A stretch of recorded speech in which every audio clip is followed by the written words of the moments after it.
Shalom, salam sejahtera bagi kita semua. Sebelum ibadah kita mulai, saya undang jemaat untuk bangkit berdiri. Mari kita masuk dalam waktu teduh.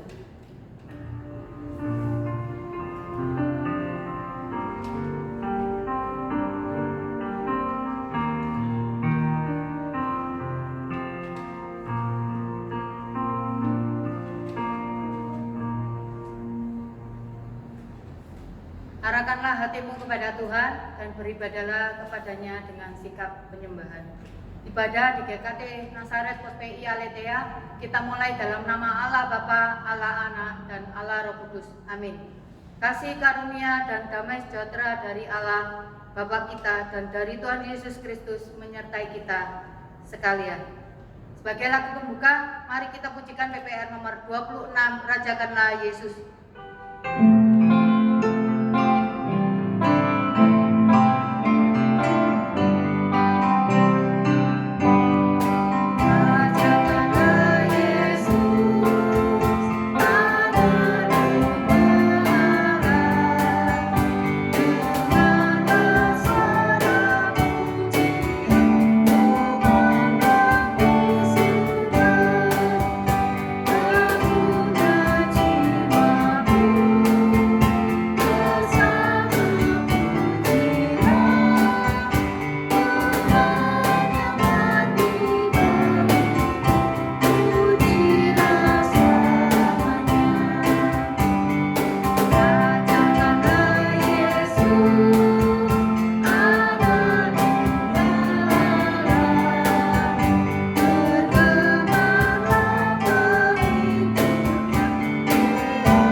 Kitab Matius 10 ayat yang ke-10 sampai yang ke-12. Begini bunyi firman Tuhan. Berbahagialah orang yang dianiaya oleh sebab kebenaran, karena merekalah yang mempunyai kerajaan surga. Berbahagialah kamu jika karena aku kamu dicela dan dianiaya, dan kepadamu difitnahkan segala yang jahat. Bersukacitalah dan bergembiralah, karena upahmu besar di surga. Sebab demikian juga telah dianiaya nabi-nabi sebelum kamu. Sebelum kita masuk ke dalam pengakuan dosa kita, biarlah kita memuji dengan hikmat dan menghayati akan kata-katanya. Mari kita pujikan PPR nomor 51, Bawalah Aku Dekat ke Salib. Salib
mengakui akan dosa-dosa dan pelanggaran kita di hadapan Tuhan, mari dengan senyap kita berdoa.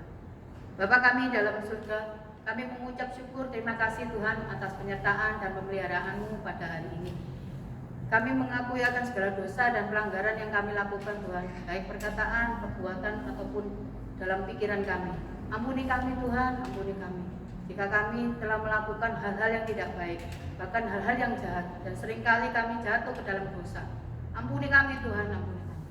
Hanya di dalam nama Tuhan Yesus kami sudah berdoa dan mengucap syukur. Jemaat saya undang untuk bangkit berdiri. Berdasarkan kasih karunia Allah dalam Tuhan kita Yesus Kristus, saya sampaikan berita pengampunan dosa kepada tiap-tiap orang yang mengaku dengan tulus dan ikhlas sebagaimana dalam janji Allah dalam firman-Nya. 1 Yohanes 2 ayat yang ke-12. Aku menulis kepada kamu, hai anak-anak, sebab dosamu telah diampuni oleh karena namanya. Oleh sebab itu biarlah kita diperdamaikan dengan sesama dan kepada Tuhan serta turut bagian dalam damai sejahtera Tuhan kita Yesus Kristus. Mari kita dengarkan petunjuk hidup baru sebagaimana telah tertulis di dalam Yesaya 56 ayat yang ke-1. Beginilah bunyi firman Tuhan. Taatilah hukum dan tegakkanlah keadilan, sebab sebentar lagi akan datang keselamatan yang daripadaku, dan keadilanku akan dinyatakan. Jemaat dipersilakan duduk kembali. Kita akan memasuki dalam pengakuan iman kita, yaitu pengakuan iman rasuli. Mari kita pujikan PPR nomor 56, ada kuasa dalam darahnya.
Pengakuan iman rasuli bersama dengan umat kudus Allah sepanjang abad. Mari kita ikrarkan pengakuan kita, pengakuan iman rasuli. Aku percaya kepada Allah Bapa yang Maha Kuasa, Khalik langit dan bumi, dan kepada Yesus Kristus, anaknya yang tunggal Tuhan kita, yang dikandung dari Roh Kudus, lahir dari anak darah Maria, yang menderita sengsara di bawah pemerintahan Pontius Pilatus, disalibkan, mati dan dikuburkan, turun ke dalam kerajaan maut. Pada hari yang ketiga, bangkit pula dari antara orang mati, naik ke surga, duduk di sebelah kanan Allah, Bapa yang Maha Kuasa, dan dari sana ia akan datang untuk menghakimi orang yang hidup dan yang mati. Aku percaya kepada Roh Kudus, gereja yang kudus dan persekutuan orang kudus, pengampunan dosa, kebangkitan tubuh, dan hidup yang kekal. Amin. Jemaat dipersilakan duduk kembali. Kita akan memasuki doa syafaat. Pertama-tama kita berdoa untuk penyertaan dan pemeliharaan Tuhan sampai hari ini. Yang kedua, kita berdoa juga untuk pergumulan hidup yang kita alami, baik itu sakit penyakit, ekonomi, keluarga, pendidikan, pekerjaan, dan lainnya. Sebaiknya kita minta pertolongan Tuhan agar segala permasalahan yang kita hadapi dapat cepat terselesaikan. Yang ketiga, kita berdoa juga untuk bangsa dan negara kita supaya tetap diberikan keamanan, kenyamanan, kedamaian, dan kesejahteraan, dan selalu dalam lindungan Tuhan dimanapun keadaannya. Yang keempat, kita berdoa untuk firman Tuhan hari ini supaya dapat mengerti dan dipahami oleh kita semua.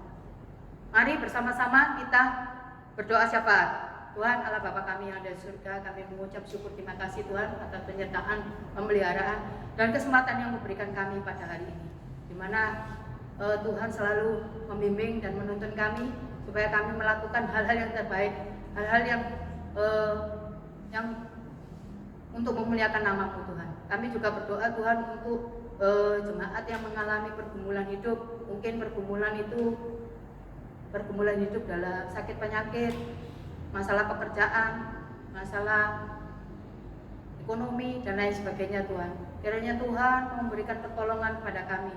Biarlah Tuhan sendiri yang turut ikut campur tangan dalam kehidupan kami sehari-hari. Tuhan, kami juga berdoa untuk bangsa dan negara kami. Kiranya Kau berikan para pemimpin dan seluruh jajarannya untuk menjadi orang yang mau mengemban tugas dan tanggung jawab yang baik. Kiranya berikan hati yang takut akan Engkau Tuhan. Biarlah Kau berikan kami, bangsa dan negara kami, kenyamanan, keamanan, hingga kami dapat hidup damai sejahtera di bumi Indonesia ini. Terima kasih ya Tuhan. Kami juga berdoa untuk firman Tuhan hari ini. Kiranya Tuhan memberkati setiap kami Tuhan, agar firman Tuhan yang disampaikan agar dapat dimengerti dan dapat dilakukan dalam kehidupan kami sehari-hari. Terima kasih ya Tuhan. Hanya di dalam nama Tuhan Yesus kami sudah berdoa dan mengucap syukur. Amin.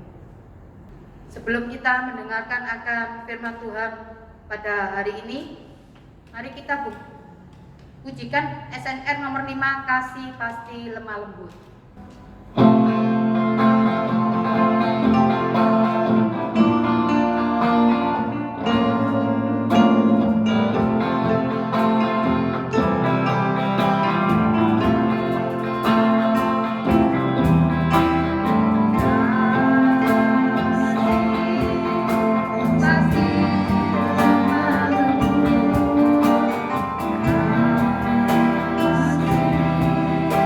Pasti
Shalom, salam sejahtera bagi kita semua dimanapun kita berada. Hari ini kita akan belajar satu topik tentang kebenaran adalah prinsip kehidupan. Kebenaran adalah prinsip kehidupan orang Kristen. Hal ini sangat penting. Orang Kristen harus hidup di dalam kebenaran. Karena kebenaran adalah standar yang Tuhan tentukan supaya setiap orang Kristen hidupnya memuliakan Tuhan. Mari sebelumnya kita berdoa. Tuhan Allah kami yang ajaib, yang begitu ajaib, yang memberikan anugerah keselamatan kepada setiap orang-orang yang percaya kepadamu. Engkau memimpin kami untuk menjadi serupa dengan Kristus. Tuhan, kami rindu bahwa firman-Mu hari ini memberikan kami kekuatan, memberikan kami teguran, memberikan kami kebijaksanaan bagaimana kami harus hidup di hadapan Tuhan. Tuhan, tolonglah kami semua. Di dalam nama Yesus, Tuhan dan Gembala kami yang ajaib, kami telah berdoa. Amin. Mari kita membuka firman Tuhan terambil dalam kitab Matius pasal 5 ayat 10 hingga ayat yang ke-12. Matius pasal 5 ayat 10 hingga ayat yang ke-12. Demikianlah bunyi firman Tuhan. Matius pasal 5 ayat 10. Berbahagialah orang yang dianiaya oleh sebab kebenaran, karena merekalah yang mempunyai kerajaan surga. Berbahagialah kamu jika karena aku kamu dicela dan dianiaya, dan kepadamu difitnahkan segala yang jahat. Bersukacitalah dan bergembiralah, karena upahmu besar di surga. Sebab demikian juga telah dianiaya nabi-nabi yang sebelum kamu. Amin. Saudaraku yang kasih dalam Tuhan, hari ini kita belajar ucapan bahagia yang terakhir, yaitu bagian yang ke-8. Pengajaran bahagia ini ditutup dengan kalimat yang menakutkan, yaitu apa? Yaitu tentang penderitaan. Penderitaan ini adalah penderitaan bukan sembarang penderitaan.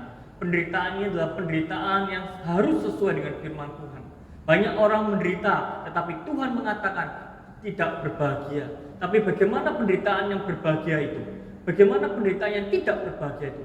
Penderitaan yang sesuai firman Tuhan, yang pertama adalah penderitaan yang disebabkan oleh kesalahan kita. Oleh kesalahan kita maka kita menderita. Jika kita mencuri, terus ditangkap dan dimasukkan di penjara selama 2 tahun, 3 tahun, di penjara begitu menderita, tidur dengan tidak leluasa, makan dengan tidak leluasa, kemana-mana dengan tidak leluasa, begitu banyak keterbatasan, maka dia menderita. Apakah penderitaan ini sesuai dengan firman Tuhan? Jawabannya tidak. Firman Tuhan tidak bermaksud demikian, menjelaskan konteks berbahagialah orang yang menderita. Apakah penderitaan karena kebahagiaan juga sesuai dengan firman Tuhan? Seperti seorang ibu melahirkan anaknya. Sebelumnya ia mengandung 9 bulan. Kemana-mana beraktivitas begitu sulit. Karena apa? Karena dia harus menjaga kandungannya. Di kemana-mana dia tidak mudah. Makan ini dan makan itu terkadang begitu banyak kendala. Mual pun terjadi. Saudara yang kasih dalam Tuhan, tentu ini mendatangkan penderitaan. Pada hari hanya kesakitan luar biasa karena proses melahirkan, dan itu juga sebuah penderitaan. Tetapi pada saat selesai semuanya, pada saat dia telah melahirkan seorang anak, maka apa? Maka dia bahagia. Apakah penderitaan yang demikian juga dimaksud oleh firman Tuhan? Penderitaan yang demikian tidak dimaksudkan oleh firman Tuhan. Firman Tuhan tidak bermaksud membicarakan ini. Apa yang dimaksud oleh firman Tuhan tentang penderitaan? Penderitaan yang dimaksud oleh firman Tuhan yang mendatangkan kebahagiaan itu disebabkan oleh 2 hal. Yaitu apa? Yang pertama disebabkan oleh kebenaran. Mari kita lihat ayat ke-10. Berbahagialah orang yang dianiaya oleh sebab kebenaran, karena merekalah yang mempunyai kerajaan surga. Jadi penderitaan yang pertama disebabkan oleh kebenaran. Apa itu kebenaran? Kebenaran kalau kita ringkas kita bisa lihat dalam ucapan bahagia nomor 1 sampai nomor 7. Jadi yaitu tentang apa? Yang pertama kita telah belajar tentang miskin di hadapan Tuhan. Apa artinya miskin di hadapan Tuhan? Tuhan adalah satu-satunya sandaran hidup kita. Tuhan adalah satu-satunya oknum pribadi yang sebagai Tuhan kita percaya kepadanya. Kita meletakkan hidup kita kepadanya. Yang kedua, orang yang berduka cita, yaitu berbicara tentang apa? Orang yang sungguh-sungguh mengaku dosanya di hadapan Tuhan. Orang yang berkomitmen untuk hidup untuk tidak hidup di dalam dosa. Dia terus berjuang melawan dosa. Maka Alkitab mengatakan berbahagialah orang yang berduka cita. Karena akan ada apa? Karena ada penghiburan. Disitulah ada pengampunan dari Tuhan. Yang ketiga, berbahagialah orang yang lemah lembut. Artinya adalah orang yang melakukan senantiasa kehendak Tuhan, ingin selalu dibentuk oleh Tuhan. Maka orang itu adalah orang yang punya hati yang lemah lembut, hatinya tidak keras, hatinya sungguh-sungguh terpaut dengan hatinya Tuhan. Yang keempat, berbahagialah orang yang haus dan lapar karena apa? Karena kebenaran, yaitu seorang pribadi yang senantiasa rindu belajar firman Tuhan dan melakukannya di dalam kehidupan sehari-hari. Firman Tuhan juga menjelaskan, berbahagialah orang yang murah hati. Berbahagialah orang yang murah hati, yaitu pribadi yang peduli dengan sesama. Karena kasihnya begitu besar, dia tidak lagi bisa berpikir dengan tenang. Dia tidak lagi bisa hidup dengan damai, melihat kesukaran-kesukaran yang ada. Dia terus berpikir bagaimana menolong orang-orang seperti itu. Maka Alkitab mengatakan apa? Orang-orang yang demikian, orang-orang yang murah hati, akan Tuhan memberikan kemurahan, baik di dunia ini, di mana pada saat dia hidup, maupun kehidupan di alam baka nanti. Firman Tuhan juga mengatakan berbahagialah orang yang suci hatinya, yaitu kenapa disebut orang berbahagia? Karena orang itu dapat melihat Tuhan di dalam hidupnya. Dia mengalami begitu banyak kesulitan, dia mengalami begitu banyak tantangan, dia begitu banyak mengalami penderitaan, tetapi dia tidak berjalan sendiri. Dia bisa melihat bahwa Tuhan berjalan bersama-sama dengan dia. Tuhan senantiasa menyertainya, Tuhan senantiasa menjaganya, Tuhan senantiasa memeliharanya. Dia betul-betul bisa merasakan bahwa Tuhan hadir bersama dengan dia. Itulah orang yang suci hatinya. Dan firman Tuhan juga mengatakan apa? Berbahagialah orang yang membawa damai. Berbahagialah orang yang membawa damai. Artinya apa? Dimanapun dia berada, dia menciptakan begitu banyak kedamaian. Di tengah-tengah kericuan, di tengah-tengah konflik, dia hadir berusaha menyelesaikan setiap permasalahan. Dia hadir untuk membawa kedamaian. Saudara yang kasih dalam Tuhan. Jadi apakah itu kebenaran? Kebenaran kalau kita meringkas secara konteks ucapan bahagia ini, maka kebenaran adalah poin 1 tentang kemiskinan sampai poin yang ke-7 berbicara tentang orang yang membawa damai. Saudara yang kasih dalam Tuhan, 7 poin ini bukankah menggambarkan orang yang begitu baik? Bukankah seharusnya dia diterima orang lain? Orang lain harus membuka tangannya begitu luar biasa. Dia memeluknya dengan penuh dengan kehangatan. Kenapa? Karena orang ini adalah orang yang menjalankan poin 1 sampai poin ke-7.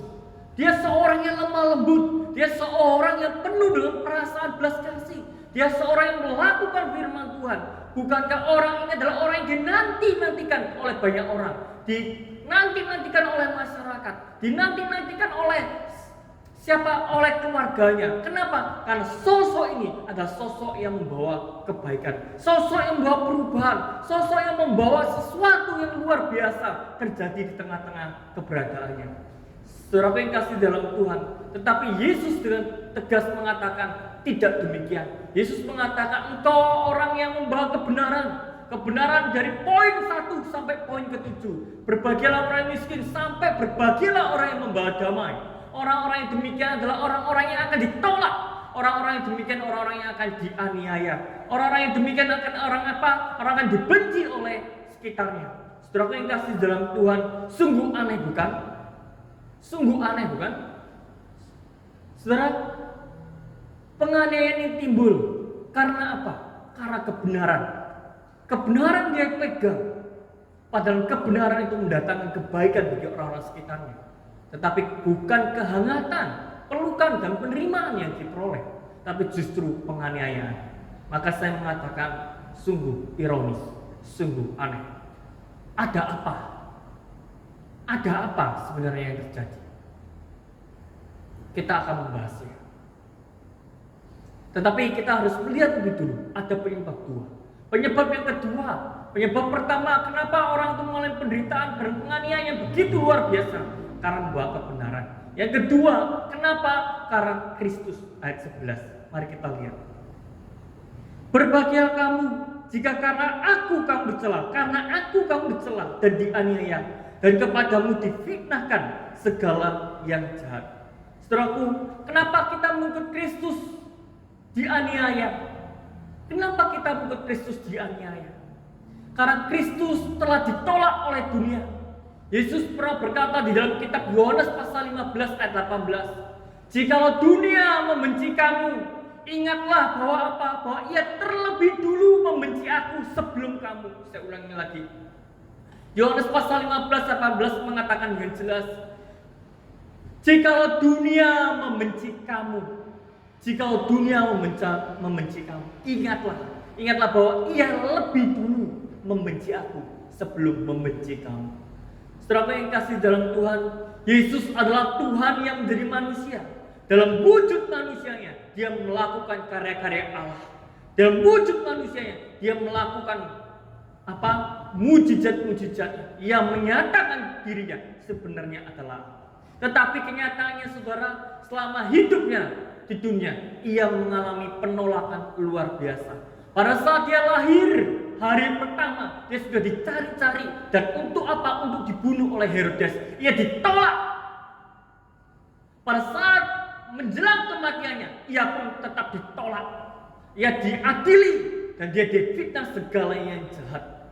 Saudara, pertanyaannya adalah, kenapa kita mengikut Kristus mengalami penganiayaan? Kenapa mengikut Kristus kita mengalami penganiayaan? Karena Kristus juga ditolak oleh dunia. Ini bukan berbicara tentang apa saudara? Bukan berbicara tentang kebebasan beragama. Percaya kepada Kristus itu adalah kebebasan beragama. Saudara, jika ini berbicara tentang kebebasan beragama, mengapa sampai terjadi penganiayaan?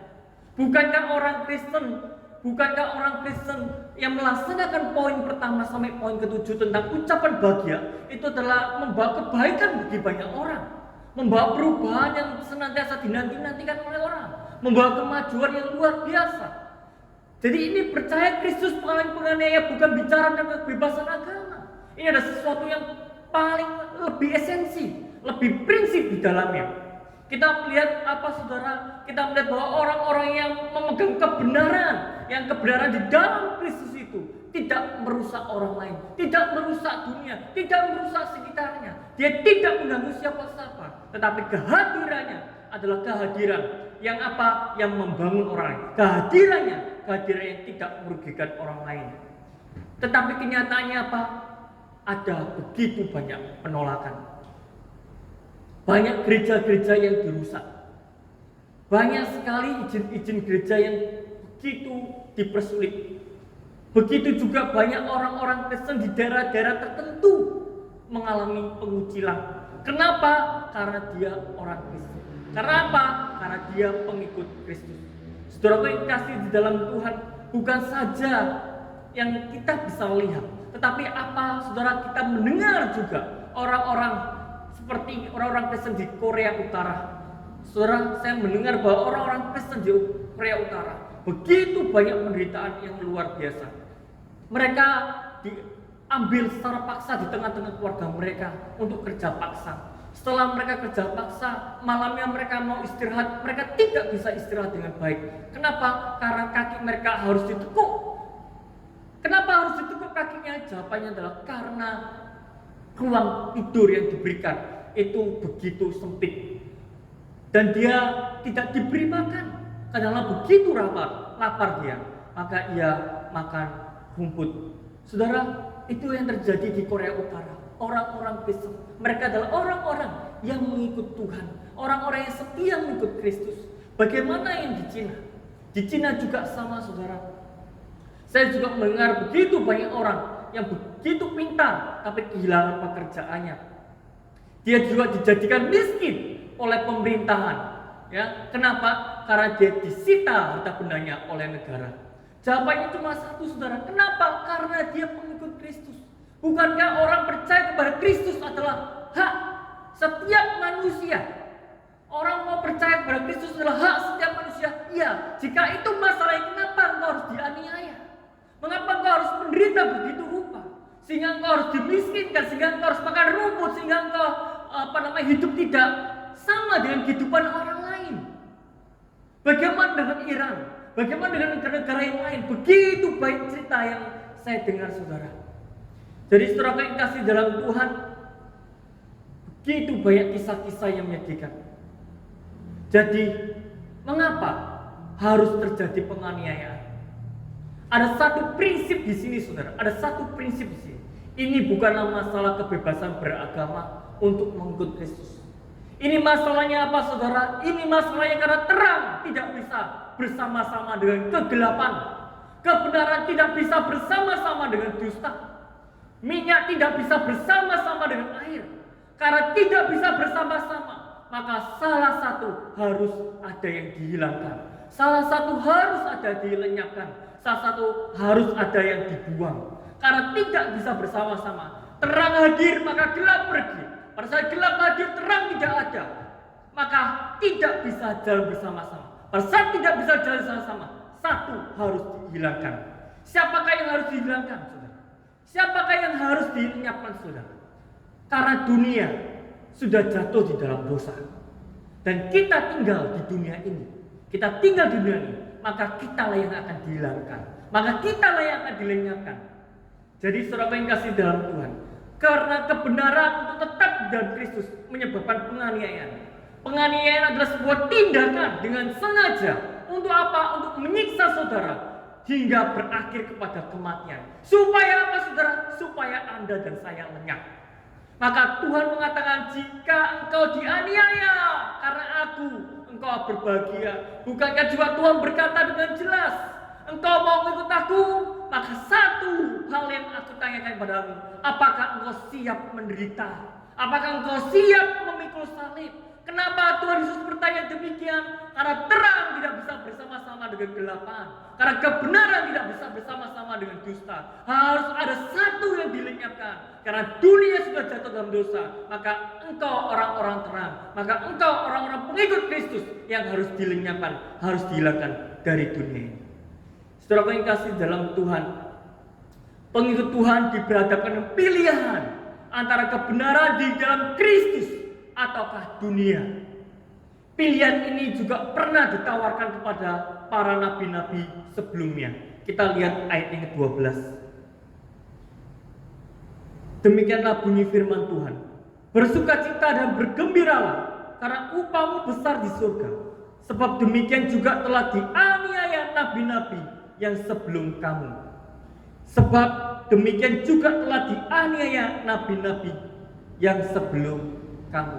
Saudara yang kasih dalam Tuhan, sebuah fakta, sebuah bukti bahwa apa? Sejarah menceritakan hal yang sama, bahwa terang tidak bisa bersama-sama dengan kegelapan.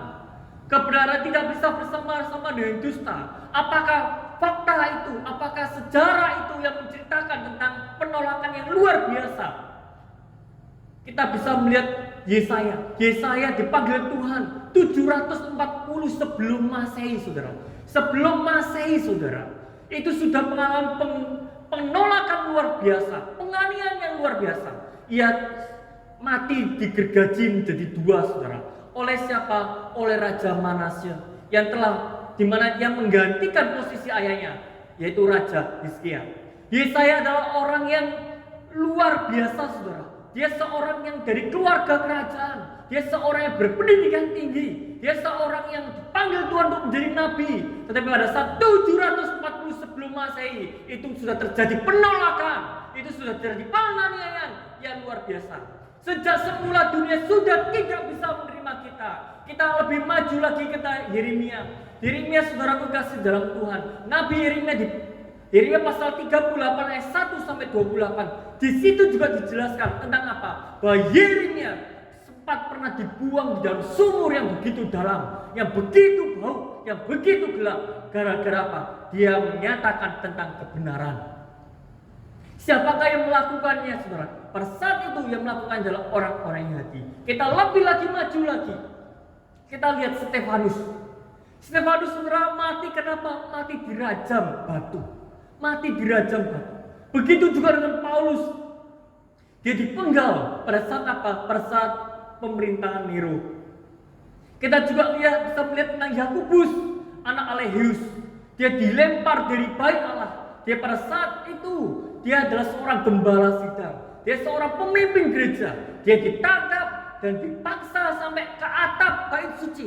Setelah itu baru didorong, jatuh, dan mati seketika itu juga, saudara. Satu lagi contoh, saudara, yaitu Bartolomeus. Bagaimana Bartolomeus meninggal, saudara? Dia meninggal di Armenia. Di Armenia yang hari ini sedang konflik. Karena dihukum cambuk hingga kulitnya, saudara, hancur dan terlepas dari tubuhnya. Begitu mengerikan, saudara. Darahnya begitu banyak keluar. Kenapa? Karena kulitnya itu sudah tidak lagi bisa menutup daging, tidak bisa lagi menutup pori-pori, tidak bisa lagi menutup pembuluh darah, sehingga dia kehabisan darah. Karena cambuknya begitu tajam, menghabisi saudara, setiap daging dan kulit dari Bartolomeus.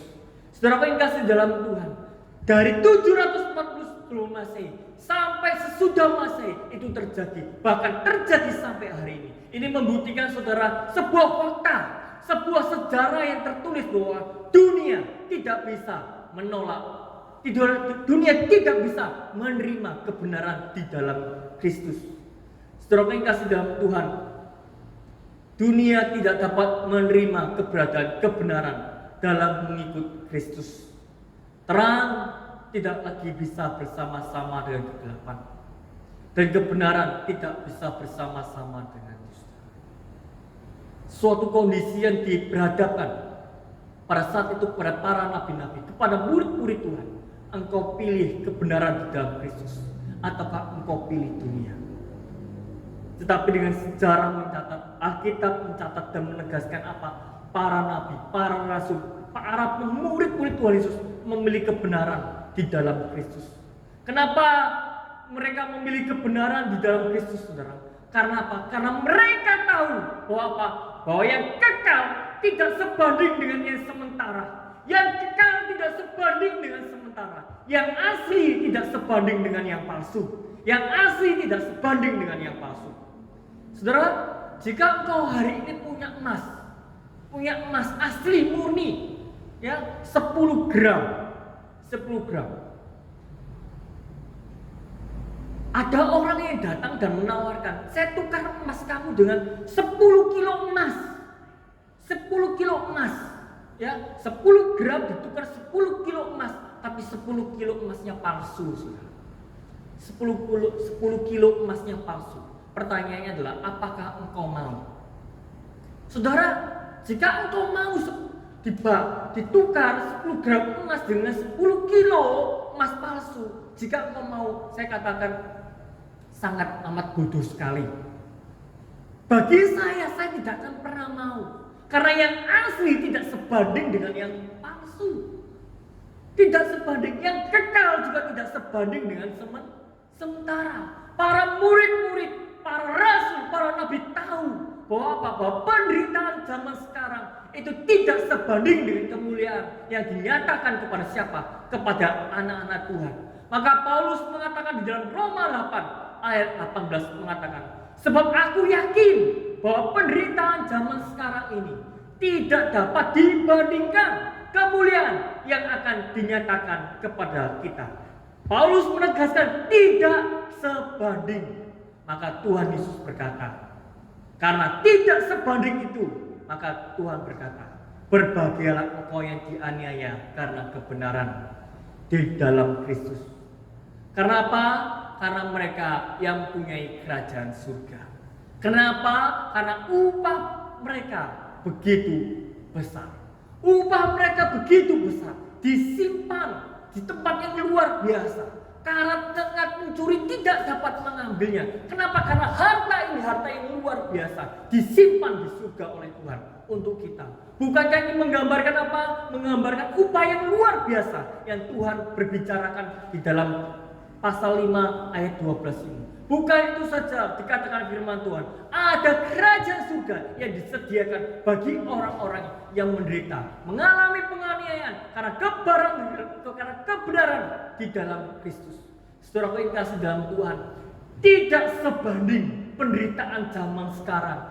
Mungkin berapa tahun lagi saya akan hidup mengalami penderitaan beberapa tahun lagi. Tetapi setelah itu saya akan bahagia selama-lamanya. Saya akan kekal selama-lamanya bersama dengan Tuhan. Itu jauh melebihi segala sesuatu. Maka para nabi dan para rasul tetap memilih Kristus, tetap mengikuti kebenaran. Karena apa? Karena ini tidak sebanding. Saudara, hari ini kita menderita karena kebenaran di dalam Kristus. Saya mau katakan, jangan berkecil hati. Kita harus menjadi orang Kristen yang berbahagia. Kita harus berbahagia. Karena apa, saudara? Karena kekekalan itu semakin dekat dengan kita, semakin nyata di dalam hidup kita. Saudara, jika hari ini engkau mendapatkan pasangan yang tidak sesuai, karena pada saat engkau masih muda, pada saat engkau berpacaran, engkau tidak berpikir serius tentang pasanganmu, engkau dengan mudah mengambil pasangan, maka engkau salah pilih pasangan. Engkau menderita, kenapa? Karena pasanganmu tidak baik, karena pasanganmu tidak seimbang, karena pasanganmu adalah pasangan yang tidak mendukung engkau. Saudara, engkau menderita. Tetapi karena kebenaran di dalam Kristus mengatakan, barang siapa yang Tuhan berkati, barang siapa yang pernikahan itu di dalam Tuhan, tidak ada satupun yang boleh menceraikan. Dua menjadi satu tidak mungkin dipisah lagi. Maka engkau memegang kebenaran itu di dalam Tuhan. Tuhan, apa yang dipersatukan Tuhan tidak boleh dipisahkan. Karena aku memegang ini Tuhan, aku menderita. Aku menderita karena pasanganku. Saudara, aku kasih dalam Tuhan, engkau tidak perlu berkecil hati. Engkau harus bahagia. Kenapa? Karena penderitaan ini, salib ini, karena kebenaran dalam Kristus, engkau masih mempertahankan pernikahanmu. Ada upah yang besar di surga. Amin, saudara. Ada upah yang besar, ada kerajaan Tuhan yang menanti kita. Mungkin kita juga seorang karyawan, seorang pegawai yang begitu jujur, yang begitu sergap. Akhirnya apa? Banyak orang yang cemburu dengan pekerjaan kita. Banyak orang yang tidak suka dengan pekerjaan kita. Kenapa? Karena yang lain mengerjakan 1-5, engkau mengerjakan 1-10. Akhirnya apa, saudara? Akhirnya engkau dibenci, dikucilkan. Engkau akhirnya apa, saudara? Akhirnya engkau difitnahkan segala yang jahat. Engkau tidak perlu berkecil hati. Engkau melakukannya benar, karena kebenaran di dalam Kristus ada di dalam dirimu. Engkau akan mendapatkan apa? Upah yang besar. Hari ini jika ada orang tua yang mendidik anaknya dengan susah payah, karena anaknya begitu keras kepala, anaknya begitu keras hati, saudara, jangan berkecil hati. Teruslah didik anakmu, jangan lepaskan dia. Terus kawal dia, terus pimpin dia, terus doakan dia. Engkau menderita karena anak ini, ya. Engkau bersusah hati karena anak ini, ya. Tapi engkau terus berjuang. Karena apa?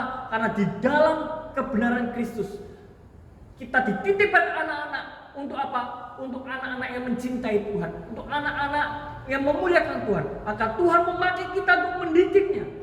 Dalam proses pendidikan itu kita memegang kebenaran di dalam Kristus. Dan itu tidak mudah, saudara. Tapi saya mau katakan, engkau tidak perlu berkecil hati. Kenapa? Karena firman Tuhan sudah jelas mengatakan, ada upah yang besar di surga. Orang-orang yang demikian, orang yang masih bertahan dengan pernikahannya, masih bertahan dengan kekudusannya, dia bertahan dengan pekerjaannya yang masih jujur, dia bertahan sebagai orang tua yang berperan untuk mendidik anak. Mereka ada penderitaan yang luar biasa, ya. Tetapi Ibrani pasal 11 mengatakan, penderitaan itu penderitaan yang belum sampai mencucurkan darah, belum sampai mencucurkan darah, seperti Kristus, seperti Stefanus, seperti Paulus, seperti yang lain. Maka dari itu, saudara, tetaplah terus berjuang. Tetaplah berjuang. Ibrani mengatakan, jika engkau menderita belum sampai ke pengorbanan nyawa, itu penderitaan yang biasa. Penderitaan yang biasa. Saudara yang kasih dalam Tuhan, mari kita hadapi semuanya itu. Jangan berputus asa. Kita hadapi semua itu di dalam kebenaran Kristus. Karena di sanalah upah kita menanti. Karena di sanalah kita akan hidup kekal bersama-sama dengan Tuhan. Kiranya firman Tuhan menjadi berkat bagi kita semua. Mari kita berdoa. Tuhan, kami tahu bahwa kami akan mengalami penderitaan. Kami akan mengalami begitu banyak penolakan. Kami tahu kami mengalami begitu banyak tantangan. Karena dunia tidak bisa menerima Engkau. Terang tidak bisa bersama-sama dengan kegelapan. dosa tidak bisa bersama-sama dengan kebenaran. Tuhan, di tengah-tengah keluarga kami, di tengah-tengah pekerjaan kami, di tengah-tengah panggilan hidup kami terus membawa kebenaran di dalam Kristus. Walaupun kami ditolak, walaupun kami difitnah segala yang jahat, kami tidak berkecil hati. Karena kami tahu Tuhan, bahwa upah kami besar di surga. Ini tidak sebanding dengan kemuliaan Kristus yang akan berikan di surga nanti. Terima kasih Tuhan. Di dalam nama Yesus, kuatkan iman kami semua. Kami telah berdoa. Amin.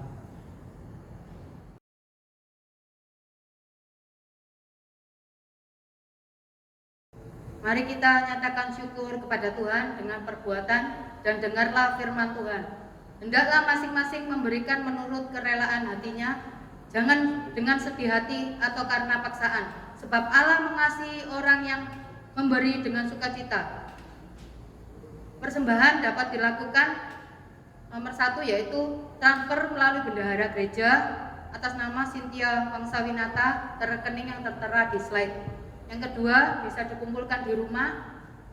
Suatu saat dapat kita berikan langsung kepada gereja waktu ibadah kembali normal. Yang ketiga, dapat diberikan di kantor sekretariat gereja pusat dari jam kerja Senin sampai Sabtu dari mulai pukul 9 sampai pukul 4 sore dengan keterangan persembahan dari Aletheia. Mari bersama kita pujikan PPR kita nomor 100, Semua Bagi Tuhan Yesus.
Sebagian dari apa yang telah Kau berikan pada kami. Berkatilah akan persembahan ini, kiranya dapat memperluas kerajaan-Mu di tempat ini. Terima kasih ya Tuhan, hanya di dalam nama Tuhan Yesus kami sudah berdoa dan mengucap syukur. Amin. Saya undang jemaat untuk bangkit berdiri. Kita nyanyikan doksologi, doa berkat akan disampaikan oleh hambanya dan amin song.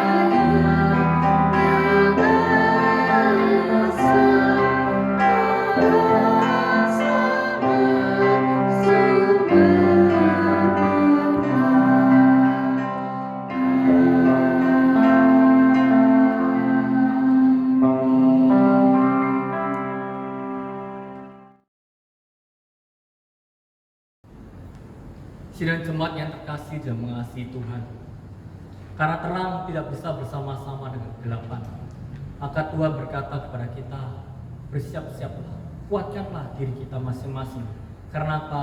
Karena penganiayaan itu, penderitaan itu, tantangan itu akan hadir, akan menghadapi, akan senantiasa mengganggu perjalanan hidup kita. Pulanglah dan terimalah berkat Tuhan. Kiranya Allah Bapa, Allah Anak, dan Allah Roh Kudus, Allah yang Esa itu senantiasa memberikan engkau kekuatan, memberikan engkau hikmat untuk tetap mengikuti Dia apapun situasi dan kondisinya. Saat ini sampai Kristus datang yang kedua kalinya. Amin.